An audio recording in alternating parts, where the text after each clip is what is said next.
welcome to Rain Delay, my first baseball podcast here on the Billy Beebe channel. You've listened to some football stuff, some basketball stuff. Go ahead and go back and listen to some of that. We'll definitely be covering the playoffs coming up for basketball and then training camp. My man Ryan Wunsch is with me today to talk a little bit about the Indians. Yeah, thanks for having me on. There's tons to get into. Definitely. So starting with the Tribe, 18-14. First things first, they had this odd year last year, okay? The pandemic's there. It's Lindor's. It was as questionable last year, but we didn't know.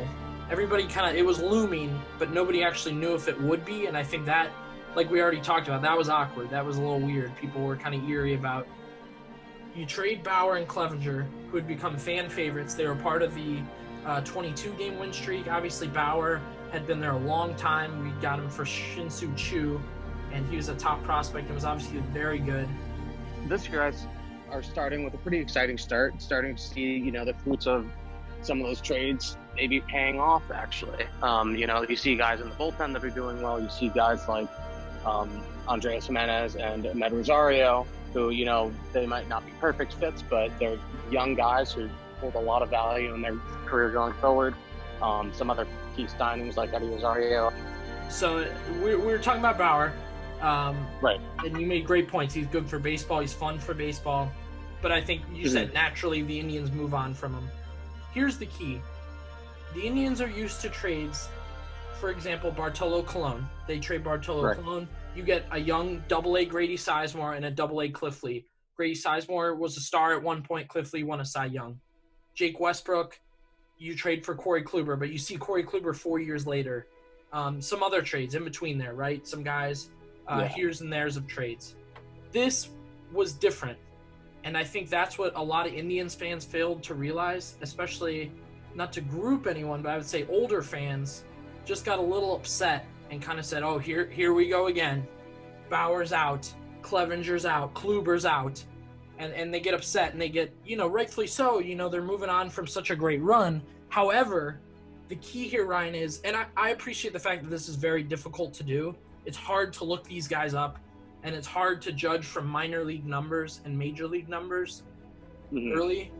But if you looked at who they were acquiring, fans should have seen that they were getting guys that were not going to be up and had to impress in AAA in a couple years. These were guys that were going to play right now and were getting better right now and already had major league experience. So the names, obviously, the Indians acquired mainly are Franmil Reyes, Josh Naylor, and Emmanuel Clase. So Clase missed all of that COVID season because he had a PED suspension. Right away, you're like, oh, I don't even know who this guy is. This is what we got for Kluber, blah, blah, blah. This guy's an animal as a closer. He is throwing 100. He is locked down for the Tribe. He had a mess up the other day in an awkward situation, but overall, Clase's been terrific. Naylor already had 3 years of major league experience. This is such an interesting guy, okay, first off. Naylor plays first and plays right field, and plays them both equally pretty well. I think that's impressive. He's been in the majors at age 19, 20, and 21. That's notably impressive. His brother is the top catching prospect for the Indians. Bo Naylor, who's in Double-A right now, will probably get to Triple-A during this season. So, again, this is an interesting storyline that people should know. And then they acquire Franmil Reyes. Awkwardly, the Indians acquire everything from the Padres as Bauer goes to Cincinnati. Right. They also got Yasiel Puig, but that didn't end up being like a re-sign situation. So they also get Franmil Reyes, who is a reincarnation of Pedro Serrano from the movie Major League, and has been extremely impressive for the Indians right now, hitting .271 and 8 home runs. And again, Ryan, I said it was awkward because they got half a season of these guys. They can get a good look at what these guys really were and what they could really do. It was just like this really tough situation when they traded for all these guys. And the Bauer trade was the year before. It was 2019.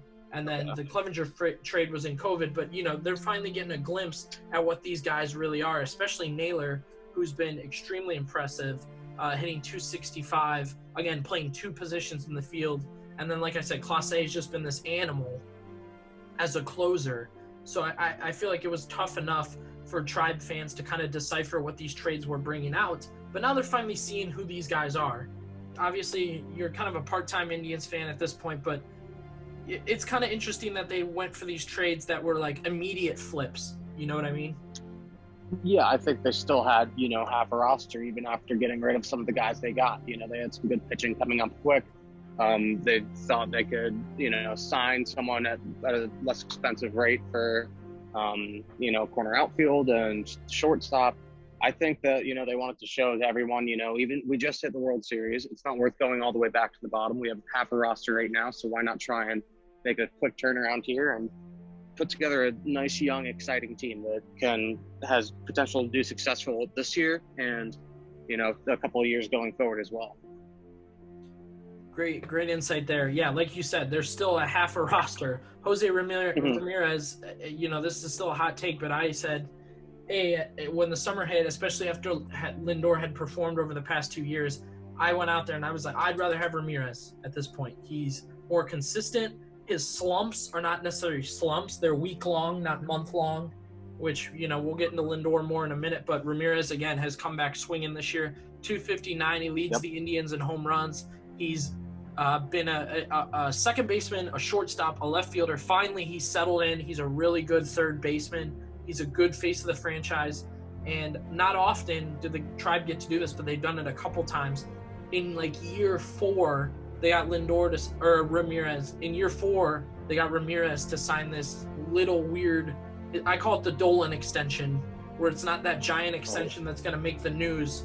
He signed for 3 years and an extra 2 player options. So that's what the Indians have him so long for, and hopefully they can get that deal done. But this is the roster that's got them, again, to 18 wins and a couple over 500, which, in fairness to the Tribe, I don't think anybody thought they would be there. People were really upset with the team they were going to field. Switching up to the pitching, Ryan.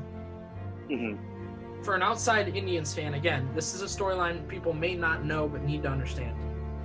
Aaron Savale, Shane Bieber, and Zach Plesac, the 1, 2, 3 in this pitching order. Same draft. All 3 of those guys. An absolutely stellar job, once again, by the front office to just figure out pitching. I mean, Shane Bieber was another huge question mark because Cy Young Award winner, terrific last year, pretty good the year before. He had won that All-Star MVP. But, could he do it again, the Cy Young performance with the whole COVID? He looks tremendous. He looks just as good. Yeah. He's touching Pedro Martinez records. He's touching Randy Johnson records. He's only 3-2 because we haven't hit for him twice. But Bieber's come back swinging. Plesac's getting better here. He still has some bad outings, but I think he's getting better as a young pitcher. That's one of the younger guys. And then Savale, who did well in that 2019 year, looked rough last year going 4-6. Ryan, he's 5-0 right now with a 2.91 ERA for a guy that doesn't even throw heat. He's just controlling the ball well. It's crazy to watch those 3 guys, and especially around Major League Baseball. I think a lot of people are going to take notice now of those 3 guys being from the same draft and really being the future of the Indians because, I love hitting and I love, hitting is the stars a lot more than pitching. But, I mean, pitchers can literally win you every start.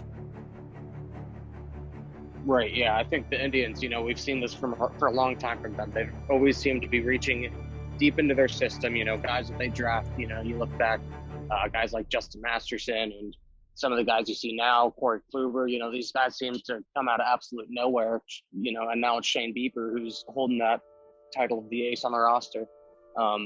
They just keep on reaching deep into their system and pulling up new guys, and that's something they've always been able to do and draft well. So it's happy to see them paying dividends. Right. So great points. I know from an outsider's view, the Indians are the pitcher's team, right? They're running low. Things are running a little kind of dead end for them in the pulling guys up. They used to be able to pull up a guy like Bieber mid-season, right? A guy like Tristan McKenzie, who's now our 4, who looks solid and has some work to do, but looks okay. And a guy like Savale would be brought up just because Carrasco got hurt. Not an option anymore. They are running dry on pitching. They acquired 2 names in recent trades. I mentioned Tristan McKenzie. That's a homegrown player. he's got some work to do. He already has elbow issues, so he can't go long innings. He's 1-1 so far with a tough 5 ERA, but he's kind of a good start, bad start guy, so hopefully he'll improve on that. They acquired Logan Allen from the Padres in, I believe it was the Clevinger trade. He was horrible last year and this year. He had 1 win and 4 losses. He was absolutely meatballs over the plate. Whoever wanted a home run got one. So he's down in AAA. Notably, his first AAA start, 1.1 innings, 7 runs. So wow. Logan Allen not looking like he's going to get better.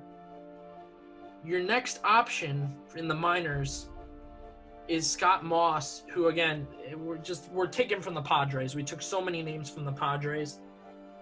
Scott Moss might be up at some point. The Indians don't seem too confident, obviously, as they haven't pulled up.